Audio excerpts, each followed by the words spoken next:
Hey, are you even paying attention? Race! No way. Neat. I'll let it go out.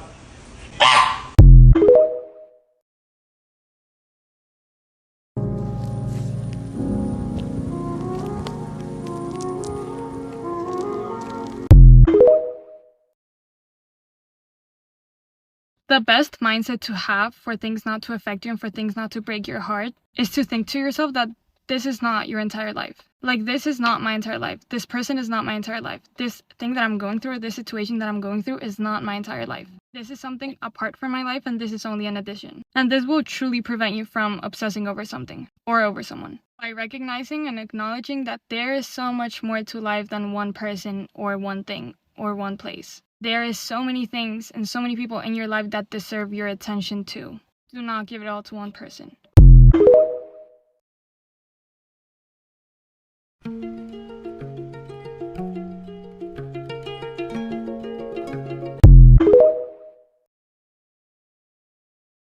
I've loved you since the moment I saw you. Love at first sight doesn't exist. Love takes time and love takes work.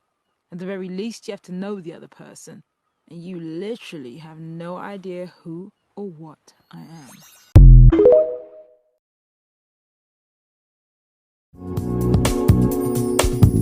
There must have been an angel by my side.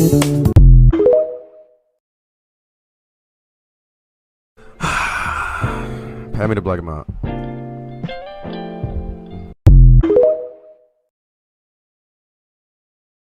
This is a hard truth, but healing will make you incompatible with a lot of people. All right, so I had to stitch this immediately. I've been in therapy for 2.5 years.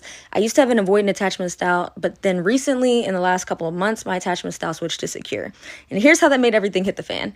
Being that I was avoidant for so long, a lot of my friends, a majority of them were avoidant as well. I had a few that were anxious and a few that were fearful avoidant, and those are the ones that kind of stood the test of this transition as well as the secure. How does that make us fall out of alignment? Well, since I was avoidant, I know that avoidants pride themselves on being hyper independent, not feeling their feelings, being able to get out of situations quickly and not feel a thing, basically not having emotions or tapping into their needs. Also, emotional unavailability can be the icing on top of the cake. So naturally, as someone with a secure attachment style tries to communicate upsets with avoidance that might come across to them as being attacked or just the ick in general. And so you'll start falling out of alignment because avoidants don't want to talk about that stuff. All right, so I ran out of time. Like for part 2.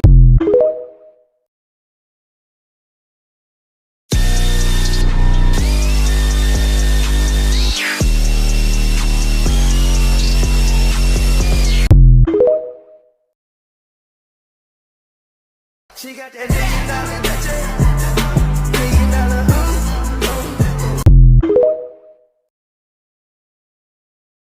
Here are some low vibrational things that I stopped doing. Number 1, and this might be a little controversial, but I stopped watching the news. I live in a big city and the news is just filled with crime and tragedy. So I stopped watching the news and my anxiety has gotten so much better. Number 2, changing my wall art.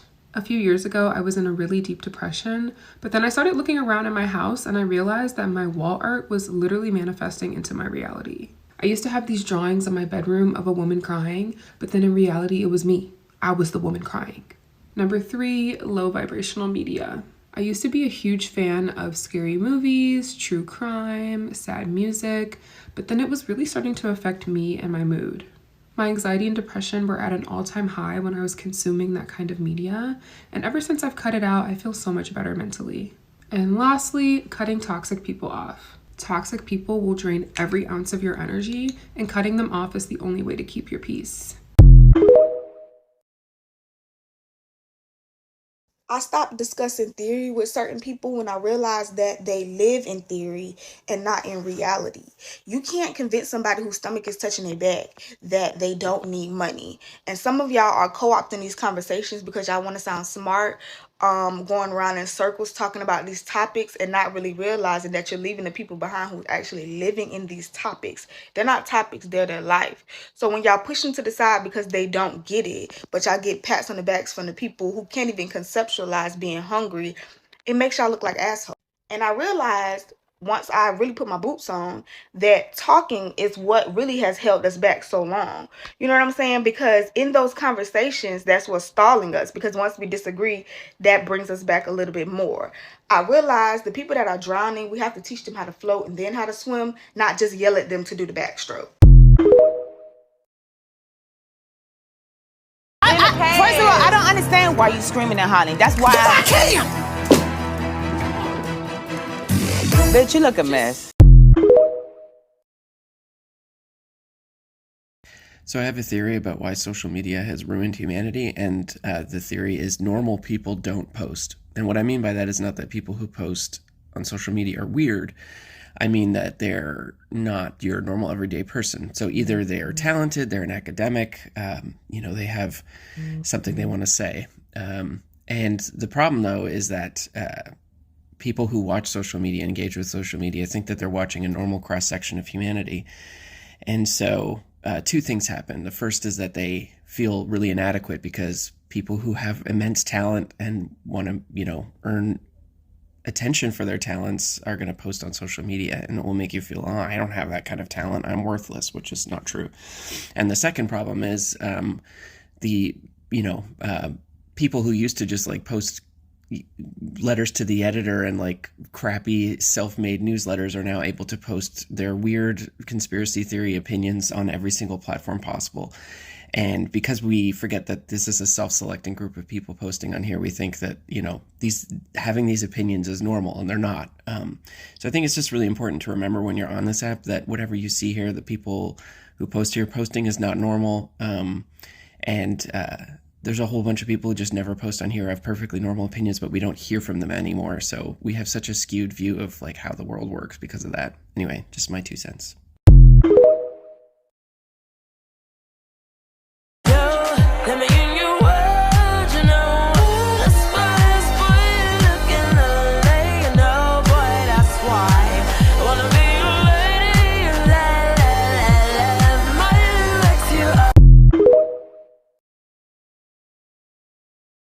I hate when people have a glow up and then post talking about some, oh, y'all only want me because I look good now. Yes. You think we would have wanted you or you look crazy? You in your prime now. New characters got unlocked. Just be thankful. The best fucking thing anyone has ever said to me is that the only thing wrong with you is that you think there's something wrong with you.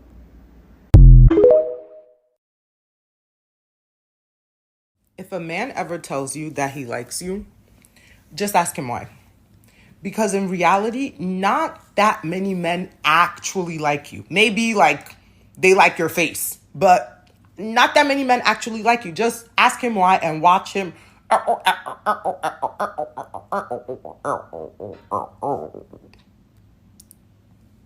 malfunction. Watch him malfunction and then go on with your day.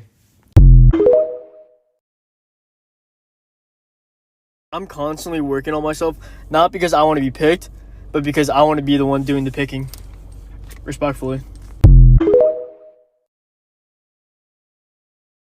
I'm not saying a dude coming back around is a flex, because it's not. But when they don't, I'll be like, challenge accepted. Most of you try too hard to be nice. It's fucking gross. Being nice isn't a good thing. You should opt to be kind. But kindness and niceness are not the same fucking thing. Racists are nice. Usually the most horrific people are very, very nice because they care about perception. You care about how others perceive you, but you don't care about doing any good. You're not focused on helping. You're focused on perception. Fuck that. Fuck that. Be kind. Be kind. Opt to be kind in all things. And then you'll quickly realize sometimes kindness is vicious. You need to be kind of a dick sometimes. A shepherd dog watching his cattle, watching his flock, he doesn't politely ask them to move. He bites them in the heels. He goes, you know what I mean? He's being kind. He's helping them out. He's guiding them to where they need to be. He is not being nice, right? Niceness is an excuse to not be kind. Racists are usually pretty nice people. They'll meet someone of another race and they'll be nice. They'll be polite, and then they'll say some horrific shit once that person leaves. And they won't even view themselves as racist because they were nice to that person. Because they were nice when it mattered. It doesn't matter that they don't have any kindness for that person in their heart. They were nice. They passed the perception check. Okay? Fuck being nice. But why should you be kind? Like, what's the incentive there? Like, can you even be kind with an incentive? And the answer is yes. And I'm incentivized to be kind at all times. And I think you should be too. You should be trying to help everyone out constantly. Because we're all the same person. We're all one thing. We're just one thing. And you're going to have to live everyone else's life at some point. I pinky promise you. We are all in this shithole together. And when you're kind to other people, you're being kind to yourself. You're being greedy and narcissistic. You're helping yourself out. That's what you're doing. And that's why you should do it. Just imagine how easy this game would be if we all just pitched in a little bit and helped each other out. We'd be speedrunning this motherfucker. Literally what is holding everyone back is the fact that we are not kind to each other. Because if we were, constantly, we would solve all problems in a weekend. But no, we got to be nice to each other. We got to play nice. We got to make it look good. We really got to play the part, you know? It's boring. It's fucking boring. I'm kind for the same reason I support like universal healthcare and public education. It's because I'm greedy and I want to live in a society where everyone's fucking smart, not in the streets, and like can hold a conversation. I'm not into it for my own...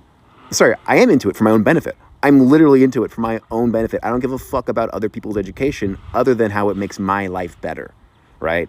You can be into these things for greedy things and have it be okay. It's actually, I think, better because then at least you're not full of shit. You have a reason. Try this out. Make a decision and then let it happen. Go about your life just making decisions on what's going to happen and then letting it happen. And when I say let it happen, I mean exactly just that. Let it happen. Let it unfold. Just let it. That don't mean wait, sit still, and look up in the clouds and wait for a sign. That means go about your life making new decisions and just letting them happen. Act as if God is just doing stuff for you. And this is just how it goes. While you continue to give and give and give. Try that as an experiment. There is so much fucking power in learning how to be non-reactive to your emotional states and feelings. And this does not mean not acknowledging them or ignoring them. It just means not reacting to them and not making them mean something that they don't. For instance, a few days ago, I was having a lot of big feelings and I was really scared of these very big feelings that I was having. And I took some time to sit with the feelings. I journaled about the feelings. I was like, I don't know what to do about these feelings, but I didn't react to them. I just let them be. I let them sit there. I acknowledged them. And what you find when you do that and you take some space and you take some silence and you do not act is that those feelings usually dissipate. And you learn where you're lying to yourself. You learn where the stories you're telling yourself are getting in the way of reality. And then something like really beautiful, almost magical happens where you actually start to see the truth. You start to see the flip side of the coin. You start to see, hey, maybe this thing is supposed to teach me this thing, which I did not see at the time that I had all of these big feelings, which felt really scary and anxiety provoking. I think I did a lot of damage in the past to my personal relationships by reacting out of a snippet of a feeling. And by taking everything I thought and I felt as like the word of God and truth. And having a lot of time with myself, to myself, I've just realized that the way that I react to something in my initial sense is not how I'm going to feel about it 2 days later. And I've learned about myself that I need time to figure out how I really feel about something. And those initial moments of reaction, that like heightened emotional state, is the worst state to make a decision out of or to allow to infiltrate in your life. There is a reason that silence is one of the most powerful things. I used to just talk, share all of my little feelings. And then a few days would pass and I'd be like, okay, I actually don't feel that way. And now I just caused all these problems. And by giving myself the time and space to really sit and figure out how I feel, everything is just so much clearer. Really learning to let the feelings come, let them go, see what sticks, see what doesn't. It's helped me to have so much clarity in my life.